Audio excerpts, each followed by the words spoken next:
உனக்காக கோவில் கட்டி வைத்து உனக்கு கும்பத்தை வைத்து நீ கேட்டது அனைத்து நான் தடையில்லாமல் செய்து வைத்தேன் என் தாயே. இப்பேற்பட்ட நிலைக்கு என்னை கொண்டு வந்து விட்டாயே தாயே. தாயே பகவதி, இது என்ன சோதனை என் தாயே. தாயே தாயே, என் நுனிமுக்கை அறுத்து தாரே. தாயாரே தாயாரே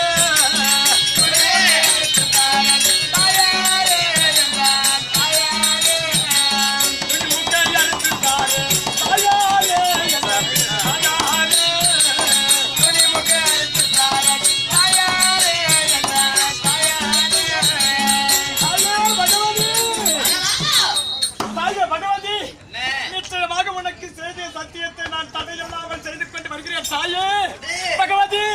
இந்த உனக்கு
கண்ணாடி கொஞ்சம் மூஞ்சியா போய்கிட்டா